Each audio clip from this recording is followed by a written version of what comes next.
Welcome back, everybody. Gavin here, and today we're going to be doing an assembly video on Dain Ironfoot's hammer. And I'll tell you what, this was a really fun project and it was worth it. The best part about it, I will show you how I assembled it so that way it can take all that weight. The end of the hammer, where the hammer piece is 5 pounds. That sucker is heavy and it took the weight. Now, let me show you how it's done. Now, to start off, I would use Loctite super glue, the liquid one. There is a liquid and a gel super glue, but I just used the liquid one for now. I only had a little bit of that left, but that stuff works like a charm. Just a few drops on it, and boom, the plastic bonds to it really well. It takes a few seconds for it to stick there, and it just takes effect after that. But what I had to do is that I had to use a dowel rod to make sure that it stayed in place, and that when I was gluing it, it wouldn't shift left or right or anything like that, to make sure that the dowel rod stays in place with the holes, because if I didn't put it in there and I just started gluing it, the dowel rod would have a tough time getting through there.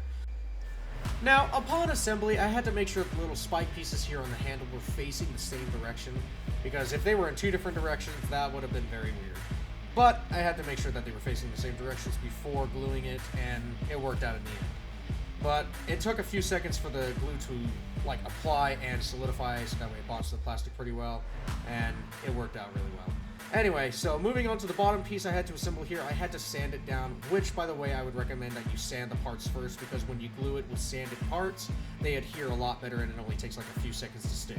So make sure when you're applying it, make sure that the parts are in the same direction. Now, these do have holes on them for like little pin pieces or magnets, I believe, but I didn't have those on the time, but I usually eyeball it and it works out for me. But yeah, I think it requires magnets to attach these pieces while gluing, but so far, I just eyeballed it and it went well.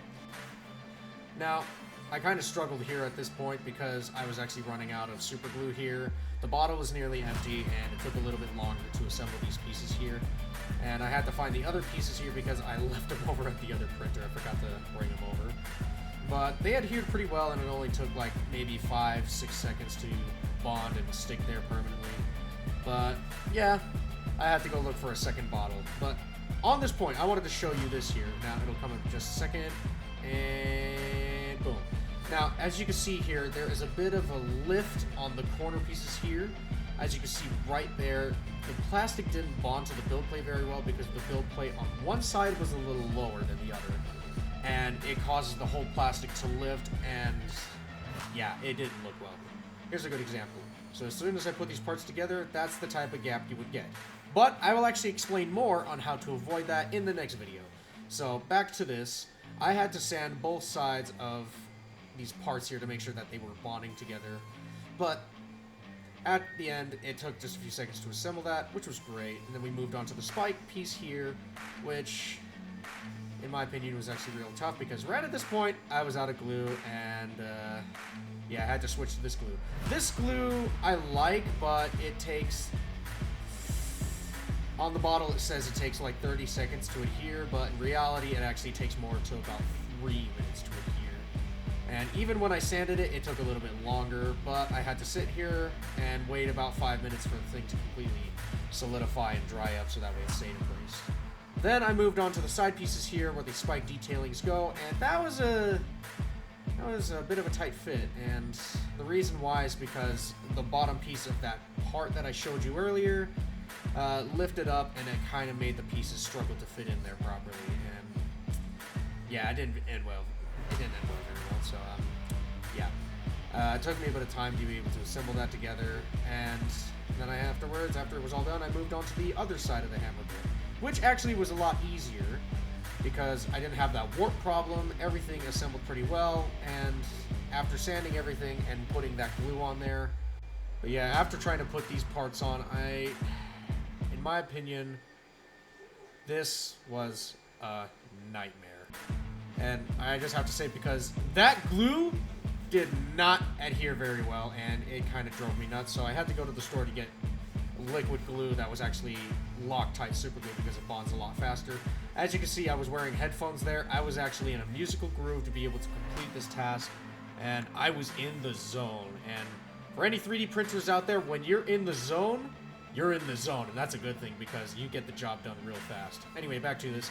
After I got the new Loctite super glue from the store, this actually bonded a lot faster, and it didn't take me much time to be able to attach the rest of the detailed parts on the sides here.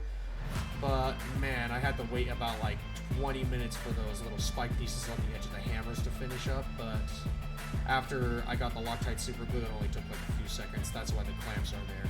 But now moving on to the dowel rod piece, I had to make sure that the dowel rod was cut to the right size, and then I had to sand up both sides to make sure that they would completely stick together, and it worked pretty well. I just put like 5 tiny drops on the handle piece there, and then boom. It stuck there like it was nothing. I had to get my little test funnels here. Yeah, these are freeze dryer funnels. I had to use them to hold them in place to make sure that it stuck well. And at the very end, yeah, I had to look cool for this scene, but at the very end I had to test to see how well this went. Now, this is not like soldered together with the soldering tool that I have in the corner there. I just wanted to see how well the super glue went, and it went really well. This was actually awesome. When I first picked it up, I'm like, oh, I have all the power. But yeah, this was a really fun project. Now, on the next part here, we're going to work with a soldering tool. Now, when I was learning this on YouTube a long time ago, I decided to get a soldering tool about a few months back to try this out. Now, this was a good project to try this out on. And when I was soldering these all together, melting the plastic, bonding them together like you would do in a 3D printer when it melts it down and then squishes them together so it bonds together. After doing that with this hammer with the soldering tool, I was mind blown, like really, really mind blown on how well this worked. Now I had to assemble all of the handle pieces in every single spot that was like open where I could actually bond the plastic and the handle together from the hammer point and the handle point. And the plastic just melted in like a few seconds, and I had to slowly do it so that way they bonded together perfectly. In order to fix these little like melted parts, you could actually just take wood filler or spot putty and just rub it on there and then sand it down, and boom, it's like nothing ever happened to it.